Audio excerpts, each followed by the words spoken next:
Hi, and welcome to the Brookdale Visiting Writers Series. My name is Suzanne Parker, and I co-direct the Visiting Writers Series, and I'm here today talking with Brian Turner, who is the author of a marvelous collection of poems called Here Bullet. I'll tell you a little bit about Brian. Brian's debut book of poem, Here Bullet, won the 2005 Beatrice Hawley Award. It was the New York Times Editor's Choice selection. It won the 2006 Penn Center USA Best in the West Award and the 2007 Poets Prize, among others. The book has been a huge success. Brian was an infantry team leader for a year in Iraq, beginning in November 2003 with the 3rd Stryker Brigade Combat Team, 2nd Infantry Division. Yes. Right? I have to read that, actually. I can't Sure. get that one right down. And the book actually is very much focused on the experiences of a soldier in Iraq. So, Brian, welcome to the Thanks show. for having me. It's great. And I actually feel really honored that you have joined us on Veterans Day as well. It's a pretty amazing chance to be here. I'm looking forward to the audience tonight that we'll be talking to, because it's a kind of a strange day now that I've actually served in uniform. Mm-hmm. You know, because it was always something. It was not completely remote because my father and my grandfather both served, and there are also women in my family that have served in the military. Mm-hmm. And but it was always something that I hadn't been a part of. So So I guess for the people that might be watching the show, if they see it on Veterans, it won't be showing tonight though, right? No. Okay, no. well, whenever they do, or whenever that day comes around, even if there isn't someone in their family, I think it's important maybe just to pause and not only think about the veterans, but also the families at home, mm-hmm. and people just in general who have been involved in conflict zones. In conflict zones. Yeah, because it's not just the veterans we have to remember. I think it's people who have been in those types of situations, you know? Well, I was thinking the same thing. It's not just the veterans, but the civilians who are in that zone are as affected. Absolutely. Well, it's an honor to have you here today to talk to us. It's just simply a wonderful book. It is. I reread it prior to this interview. I've actually met you a long time ago, before the book came out, and have been wanting for ages. We met in Vancouver, right? Yes. And I don't know if you know this at the time, but I was still on active service at the time. I did not know. The day, I believe it was the 15th, or I forget which day it was of March. The actual day, one day of the conference was the last day of my time in the military. I didn't know that. Yeah.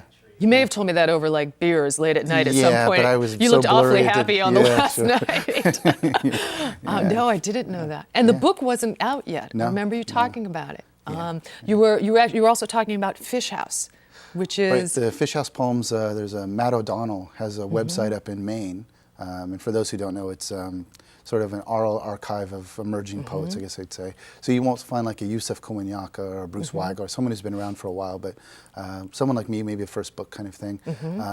It's a great site where you can go on to fishhousepoems.org, and it's Fish House with the same H in between. They share the H. And you can see someone who maybe doesn't come through town, but you can hear their work and see the poem itself. And well, this is wonderful because you're on that, reading some of the poems from this. Yeah, it's very kind of him to. Which is wonderful, though. My students read Here Bullet for one of my creative writing classes, and one of the students actually went and did some, just inspired by your book, went and did some research and reading about Iraqi policemen who were being trained, and went to Fish House, Googled you, and went to Fish House so she could hear you reading the poems. Sure. So she'll be in the audience tonight, so she'll have gotten another one. Well, it's daunting. Now I got to live up to the challenge. So. Up to Fish House. Yeah. But it's a wonderful resource, and your work is wonderful on it. Thank you. Here I am talking about the book, and maybe if you would, could you just describe the book for people who haven't had a chance to read it yet? As you said, I was an infantry team leader when I was in Iraq, and maybe a little bit before that, I'd say I studied poetry prior to going in the military. So I got an MFA from the University of Oregon in creative writing. So it's sort of an odd choice. Often that happens sometimes in reverse, but it was a little bit different. Yeah, your standard creative writing grad does not then go, sure. Let me go join the Army now. Right. I want to crawl through the mud and get a gun. And, that's what that MFA was for. Sure. So when I went to Iraq, I wasn't planning to write a book of poetry, but that's what ended up happening. I was there from 2003 to 2004, and I wasn't planning to write, but I did bring along a journal, so I was mostly writing diary entries, and then sometimes a poem would come out. And so over the course of a year, I didn't realize it, but I had written a book. And then when I came home, I had a month where I just looked at my notebooks and just typed up all these poems and then sent them away to this contest, and it was actually chosen. So Which contest was it again? the Beatrice Hawley. The Beatrice Hawley. Right, which There's is so many awards on this. It's kind of like, which one was it? A lot of bribes, you know, a lot of money. So the poems here, because, I mean, well, actually, I should ask you, could you describe the poems in this? I would say there are only a couple that are very personal poems. Yeah. Like oftentimes I think when people think of poetry, sometimes they might think it's almost always from the author's experience. Mm-hmm. And it's not that these aren't, but I would say the majority of them are really things that were happening around me. Mm-hmm. Because I really thought that my own particular life there in Iraq wasn't honestly very interesting, mm-hmm. but things happening around me were incredibly captivating or interesting, intriguing, mm-hmm. Horrific or sad, beautiful, poignant, all these things. And I could see the news from back home. I could see, sometimes we had access to computers and you could see mm-hmm. a Yahoo homepage or AOL, or you could see in the chow halls of these dining facilities, these big screen TVs with Armed Forces Network news piped in. And so you could watch things like CNN or BBC, mm-hmm. Good Morning America or something. And I was seeing the news, but and there were things that were being reported that I knew were happening around me, but the things that were happening around me oftentimes weren't in the news. And I think this is an important thing about the idea of being a witness, mm-hmm. or I think it's very important for us, not just for me or as one person, but in general, to try to cull together and to listen to these different voices that come from a mm-hmm. war zone, for example. So we have a better idea of what is the nature of war and what's happening there. Mm-hmm. If we never go to war, for example. Maybe that'll make us better citizens when we go to vote, because we'll have a better appreciation of what it is we're telling our leaders we want them to do, mm-hmm. for example. Well, no, it's funny because I was thinking, I mean, a lot of what you just said touches on some questions I had, in the sense of, I mean, I think anyone reading this book, there's such an incredible immediacy to it. You know, you really do, it is a poetry of witness, very much so. And as you said, that I find a wonderful selflessness in this book. I mean, you get a poem which has an I in it, I think, which is like the fourth or fifth poem, and then you don't get an I, a personal voice poem, until page 27 again. I mean, there is really a handful of them. And I had wondered, was that a conscious effort to move this outside the self and to look around you? I think what it was is really that I was so, I wasn't even thinking much in terms of audience. So I guess I should go back, because I wrote 7 other manuscripts prior to this one. 7? Yeah. Wow. What I would say full collections. Fortunately for all of us, not published. You know what I mean? 7? Some really bad, they didn't work overall. How long did they date back to?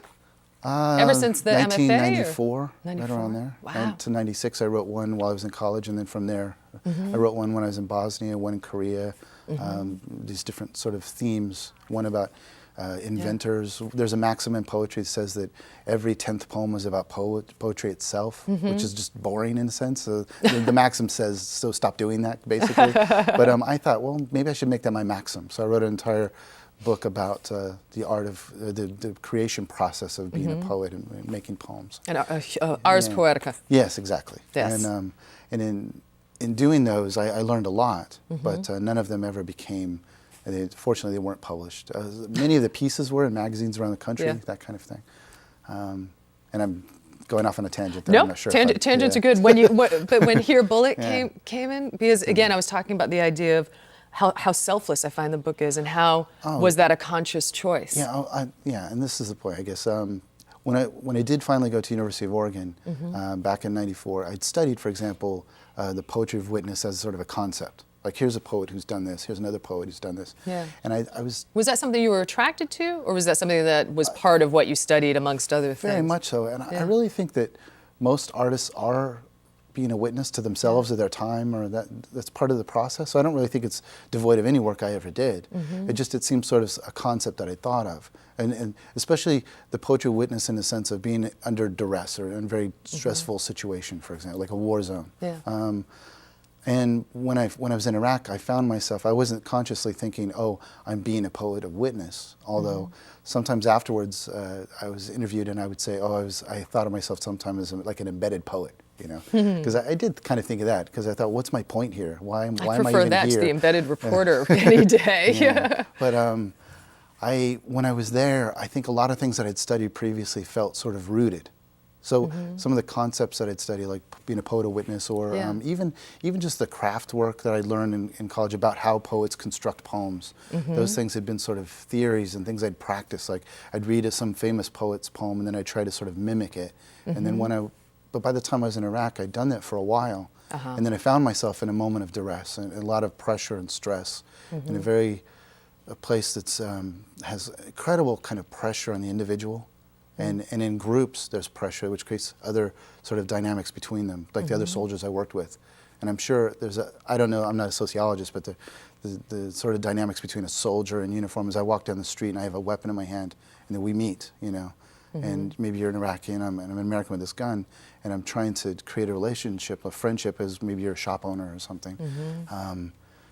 Those dynamics are very difficult, and those types of pressures, I didn't know how to, I wasn't trying to think about myself with the poems, but I did want to study those dynamics, and they were very intriguing to me. So when I come back to the base, I wasn't writing poems when I was outside the base, but when we come back, and I could sort of not be Sergeant Turner for a little bit, I could just be Brian back in my hooch, as we call it, or whatever, sitting there with a red lens flashlight and a pen or something, and I'd write in my journal. And as these poems would come out, it was because I thought, well, that shopkeeper was really intriguing to me. So, for example, there's a poem where there's a shopkeeper who's selling black market weapons in one of the poems. So that'll come, that would come to me. So again, it goes back to the fact, it's kind of, you say selfless, but it was just really, I was fascinated with the people that were there. And I really wanted to learn, like, what is this all about, you know? Were you reading Iraqi poetry while you were there? I was, yeah. I took, out of King's College London, there was an anthology, it's a wonderful anthology called Iraqi Poetry Today. Iraqi Poetry Today? Right, and it's mostly expatriate Iraqis who've been from right around the 50s till now, that have sort of, most of them in England and in other countries around the world, and they sort of culled them together, and it's a really fine collection. It was very helpful for me. Like there's a poem in there, and now I can't remember the artist's name, but it's an interesting situation where much of their tradition is very, very oral. So they don't pass around books as often, in the sense that this poet, they had recorded him, but it was back in the cassette days, before the CDs and stuff so much, right? So now that they've started to publish his work, they publish it as side A and side B. So there's like 10 pages of side A and then side B. Oh, that's wonderful. And those are the poems. And it's the name of the title of the poem, you know. That's great. Yeah, but the cab drivers, if you're in the Middle East, oftentimes cab drivers will have it in their car and stuff. And they know side A and side B. It's a culture that is far more steeped. I mean, poetry is just a part of life in a way that it's not in American culture, where, you know, we're sort of up there on the top of some tower. We used to be, though. I think that's changing with the whole spoken word scene and all the rest of it. Yeah, true. We do have different avenues towards it, and there's these resurgences that sort of keep it vital and alive in its own way. It's hard with the television, and you know, TV is such a medium that's very important. A lot of competition. Movies, film, and stuff. You know, because we're so visual as people, and it's sometimes harder to. I think when you're young, it's best if you start reading when you're young. Oftentimes, you can develop that sort of that relationship to words as being visual, and then writing is still very much a visual medium for me, and that's why I'm a very narrative poet, and so most of my poems are sort of describing an image and a moment that's happening and being very descriptive. And trying to sort on of that visual learn note, I need to actually take a break. Sure. So from this visual medium, we're going to come back. I'm talking with Brian Turner, and this is the Brookdale Visiting Writer Series. Please stay with us after break.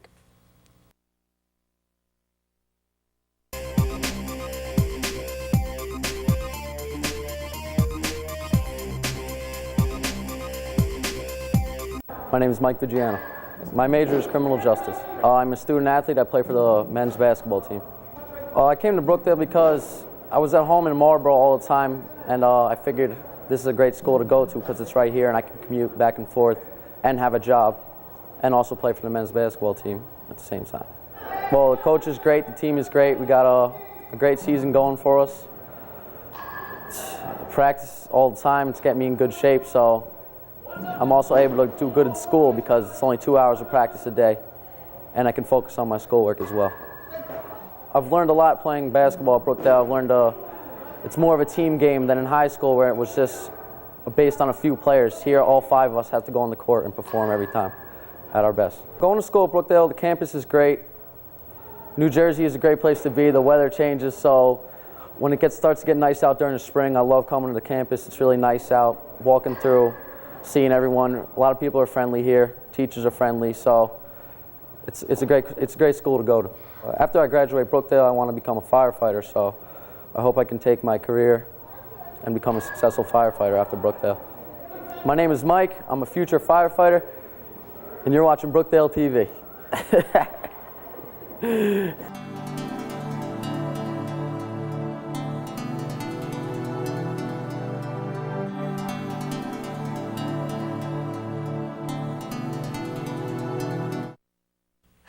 Hi, and welcome back to the Brookdale Visiting Writers Series. I'm here today talking with Brian Turner, who is the author of Here Bullet, a wonderful collection of poems that won the Beatrice Holly Award. And I want to kind of start off with a little bit of a story. My students had read Here Bullet, which they loved, but one student in particular told me that he has never cried over anything he read before, but that one poem in your book called Sadiq, am I saying that right? That this was the first time he had ever read something that had actually made him cry. But he was so affected by the poem that when he was done reading it, he had tears rolling down his face. Wow. Yeah. I really don't know what to say other than it's the writer part of me is like, yes. You know what I mean? But, well, maybe you'd but the read other it part for is us? like, well, I'm sad. I'm sorry. It's difficult, but it's difficult material. It is difficult material. Yeah, no problem. It is. I can read Good. it. Yeah, share a poem. I've got it right there. Sure. It starts with a quote from Sadi, who's the Persian poet. In the year 1258, for example, he wrote the Gulistan, which, if going back in history, in 1258, it's the same year that Baghdad, ancient Baghdad, was being sacked by the Mongols, where they were basically for about 40 days of siege and 40 days of plunder. Afterwards, or they say that 500 to 800,000 people lay dead in the streets, and that they beheaded them and threw their bodies in the river, for example. And at that time, Sadi said, "It is a condition of wisdom in the archer to be patient, because when the arrow leaves the bow, it returns no more." And Sadiq, which means friend. "It should make you shake and sweat, nightmare you, strand you in a desert of irrevocable desolation. The consequences seared into the vein. No matter what adrenaline feeds the muscle its courage, no matter what God shines down on you, no matter what crackling pain and anger you carry in your fists, my friend, it should break your heart to kill." That's wonderful. Yeah. That's wonderful. So I have a feeling that your student might have read that, because each person approaches a poem with their own life as you know what I mean? And that there's sort of a moment with them and the work itself and that relationship. So I can see how maybe this could be read very differently, very quiet voice, you know? And I think it could have maybe its own, maybe even stronger impact, but that's how I read it. Oh, it's wonderful. And it's interesting because we were talking during break too about the difference in your kind of your conversational voice as we talk, and then you actually warned our sound people that they might want to turn it down because you're about to become louder. But how's the experience of reading a poem out loud? It's clearly different for you. Yeah. What's that like? Well, especially with these in particular, because they feel like they come sort of from a different place. So oftentimes, like before I go up to read in front of people, I have a photograph that I carry with me that I'll take a moment, because sometimes before reading, it's very kind because people are they're very nice and they'll wish you well and things like that, and you get to meet people, wonderful people and that kind of thing. It's sort of chatty and convivial and friendly, and but that's not where I need to be to read the poems, because they come from this time when I was in Iraq that's different from the time I am now, living in now. And so I sort of try to ground myself with that photo and try to sort of think myself back to when I was Sergeant Turner and I didn't have this, you know, relaxed belly that I have now, you know, and life is a little much better now. And I have to sort of find myself into that place. And so it is a different voice. Yeah. Is it specific to this book? Like you said, you have 7 others. Yeah. You know, when you read those poems, was that also? Sometimes I still think that poems need a space around them. And I was kind of, I was rushing through for a while, but I had a poet that came up to me and he suggested, he said, "Brian, you need to leave space at the beginning and at the end, in a moment that, sort of like the frame on a photo or a painting, it needs its own space." And I think with the voice, then it needs to have its own voice. That's, for me, a little bit different. I would hope that I'm not doing what, oftentimes I would read a poet and I love their work. And then I go to a reading and then I hear them say, like my title poem starts off, if a body is what you want, then here is bone and gristle and flesh. It sort of has this rhythm like that. But there's sort of this sing-songy thing that some poets do that really is difficult. Oh, the poetry voice. Yeah, and the poetry voice would be, if a body is what you want, then here is bone and gristle and flesh. It's like, At which point you're like, yes, do give me the bullet. Yeah, and it belies this belief that our everyday speech, the American language, our idiom, and the different ways that we approach language, the different sort of nuances we have wherever we live in the country and wherever we've come from, that isn't the music. But for me, and I'm sure for you too, right? I mean, I think this so, is yeah. our music, right? Yeah. And Yeah. I don't want to make up a different music, but I do feel that I should honor it and sort of put it within that frame when it's in a sure. poem. Sure. Well, I still remember you reading it.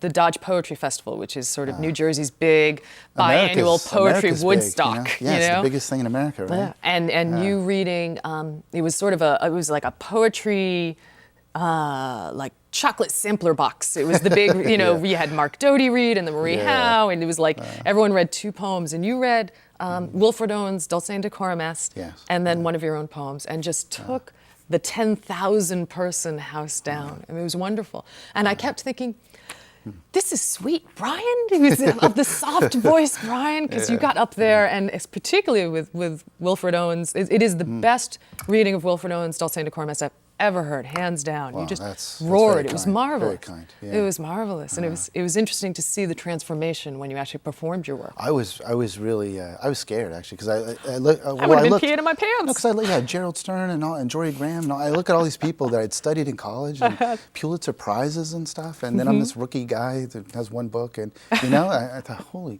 And then you go up in this big stage, and then off to the side, about 20 feet away, there's this guy standing with this boom camera thing. That's floating around. Yeah, and each one of them, they would come up, you could see it outside, slowly panning towards, and they would move the camera as it come up till it got right about here with this big lens staring at you. So it wasn't enough that you had like a gazillion people looking at you, but then you got this lens come up and this weird sort of, alien Pretend creature it's not thing there. that goes off and goes back. Yeah, but with all the accoutrement, all that stuff and all the dynamics of the moment, I still had to tell myself the same thing as I do with that photo. Did you have the photo there with you? I didn't have the photo with me at the time, but I told myself the same thing. I said, so as I started to feel myself get a little bit nervous, I told myself, I said, this isn't about me and my ego and Brian, but at this moment I need to read these poems the way they should be read, and not the way I'm worried about what people think about me and stuff. And Well, I again, that look goes back to Irish the and all that, selfless and, part all of the that stuff. book, Well, I mean, just getting outside of that, outside. I wondered, I mean, particularly with, this book is a product of a recent war, a war that, has impacted on an election we just had. I mean, Obama was elected a week ago today. Okay. I didn't want to presume. No, that's my own thing. No, I'll do that too. we're all Americans in the voting process, so it's all good. It's a beautiful Wherever- process. I yes, had students who had voted for the first time, and I'm so happy for them. Good. But I did wonder, do you think of this book as a political work? I didn't, when I was writing again, I was just sort of writing to myself, and it was one of the few times, unlike the other ones that I'd written, where I sort of thought, I'm going to write about poems that are about poetry, or poems about work, or poems about this, where I sort of had this theme and idea, and I started thinking in relationship of how a reader might respond to it. So I had an idea of readership or audience, even if I didn't get one, but I was thinking that way. And with this one, I wasn't. So I don't know if that answers your question. Wait, were these just poems you wrote for the release of it? In those circumstances? Yeah, to it was try just and in make direct sense of it, maybe? response, and because in a weird way, I didn't think that I could write a book in a sense, because part of me and the pressure that was on them was this sense that today's Tuesday, right? But or Wednesday or Thursday, but say it's Thursday, and is Monday? Do I get Monday? You know what I mean? Like right now here in New Jersey, I could walk outside and get hit by some 18-wheeler that just happened to be going down the road in the wrong way or something. Man, I'm dead. 20 minutes from now, I'd be dead. It could happen, Stuff like that does happen. It We're will not happen. going to let you off campus then. But death doesn't seem as present. But in Iraq, at that time, in 2003, 2004, when I was there, I can't speak to how it is now, but when I was there, it felt much more present in life. And it was the possibility, I thought, I roll the dice. You look at the numbers, 150,000 troops in these rotations, and how many people are wounded, how many are killed, and you think, well, the odds are I'm going to come through this okay physically. I'm probably not going to get killed or shot.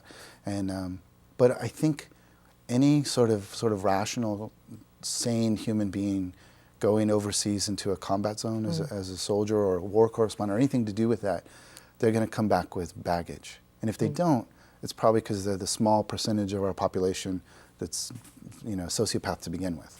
There are those in uniform, but the vast majority are just people who joined. I know I was in for 7 years, and they joined for socioeconomic reasons. And maybe nobody ever had a brand new car in their family or something, and they can get a new car. Or they sort of move up, they can college money or something. Well, it offers a good deal. I remember my father urging me to go ROTC when I was in school, and really didn't happen. But no? Okay. You said you had short hair earlier. I did. I had very short hair. Made me start thinking, I was like, wait a minute, did she? No. I think the taking orders thing would have been a problem for me. Yeah, that's difficult. The question, why? Well, why? Why do I need to do 100 push-ups? Really, why? Yeah, my first 6 months in the military were very difficult for that reason. That was a I huge sort of transition. floundered. I floundered for a while. Yeah. And then I just realized that, wow, I just have to sort of, I would think too much into orders too. I would try to think of the reasons for it and stuff like that, but that's not the way it works. Usually just get an order and do it. Whatever, make something happen. Once I started doing that, and then it was much that easier. Seems to be it. You're not supposed to question. Yeah. It's interesting to me though when I think about the way, and this is popping into my head, but the Army trains people not to question, to just follow orders, and yet poetry is a form of questioning. Yeah. To a great extent, and here you are in these incredibly pressure-filled situations, and then to go back to your hooch, is that right? A hooch, yeah. Which usually sounds like a little moonshine or something too, right? Yeah, I kind of wonder. I guess it's got a couple meanings. To go back, and then in a way, I mean, poetry is about exploration and about questioning, and how that. Yeah. I wonder if there was an urgency as you were writing these, that I need to get this down. I did, because I felt like, well, and that pressure that was on the poems, if I don't know if Tuesday's rolling around, for example, and the roll of the dice is possible, much more possible, well, what do I write today? Wow. I have 20 minutes. I'm exhausted. I'm going to take 20 minutes and write in my journal real quick, just basically to remember what happened today. Because I know I have a bad memory, so I thought if I could just write it down, then later I'll have it for whatever. Or if I don't make it, then this is maybe the last thing I write, And so that kind of pressure. Like now I go home, I'll be home by this Saturday, and I'll just be typing away, and I could just look up a word in the dictionary and go, oh, okay, I'll write a poem about that.